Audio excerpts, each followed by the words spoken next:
Warning: the content of the video that you are about to watch pertains to the harvest of fur-bearing wildlife through the practice of ethical, sound wildlife management of modern-day trapping. If this bothers you, if it triggers you in any way, shape, or form, please leave this channel now. Hey trappers, Dale Billingsley here, Billingsley Brand Lures. Guys, I got a question. I had a question yesterday, or actually this morning on the video that I did yesterday, that variation of a flat set video. When do you put in a flat set and when do you put in a dirt hole? So I kind of thought I'd come right out here on a location and just show you what I look for, okay, as to whether I pop in dirt holes or whether I'm putting in flat sets.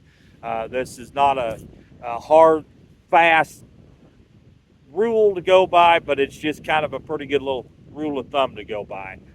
Things I look for. I'm not saying it's the right way or the wrong way, it's just the way I do things. I apologize for this wind. I hope y'all are able to hear me in this. So anyway, let's flip this around and get started at it. All right, so here we are. We got a pond here. We're kind of in the start of a low spot. You can kind of see we kind of go downhill towards that tile drain right there. We've got grass here, we've got bean field here, we've got bean field over here behind me, all right? So my rule of thumb is that if it's gonna blend in good and easy, like it would here, this would be a flat set kind of situation. You'd look for good ground, okay? When you're putting in flat sets, you look for ground that's gonna blend in to make that set look as if nothing happened there. That's the idea of a flat set.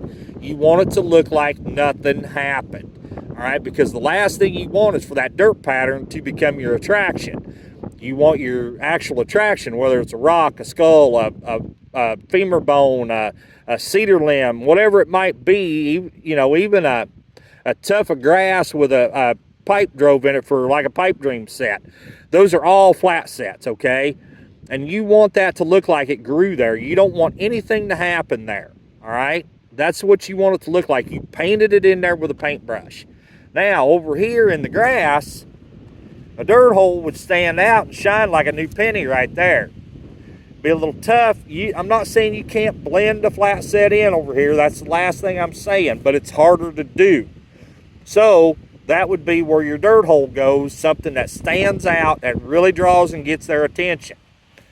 Same way over here, I would try to put in a flat set if I could, but again, that's not a hard, fast rule. It's just a pretty good little rule of thumb to go by. So that's what I look for. That's what determines, as to me, is the type of set that I put in, along with some other factors. That dog right there is a good one. Wherever she marks, I know that's where a set's going. As to whether I put in a flat set or a dirt hole, that is yet to remain to be seen. Knowing the fact that every 160 to 170 yards, 175 yards, we know that a coyote especially stops and relieves itself. They're going to urinate every 160 to 175 yards. Also knowing the fact from Stanley P. Young's book about coyotes, or canines really, and if you watch your canines, if you watch your dogs, you'll see this. You watch your dog, neighbor's dog, whatever it might be, most of them, when they post up to defecate, to leave droppings, they're either facing due south or they turn and they face due north.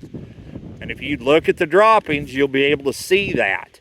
So that's another determining factor as to which way I put in those sets and what type of sets I put in. There, she is marked down there again.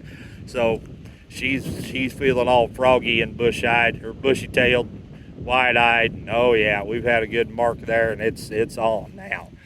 So anyway, guys, those are the kind of things I look for. Not saying it's right or wrong, just saying that's what I do. All right, guys, we're going to go ahead and end this video here. I know there wasn't a whole lot to it, but I do think there's some pretty good information there should you choose to use it. Once again, I want to thank each and every one of you for tuning in to watch. And if you would, please just hit that thumbs up for me. That's all I'm asking. Once again, this is Dale Billingsley with another one. Signing out.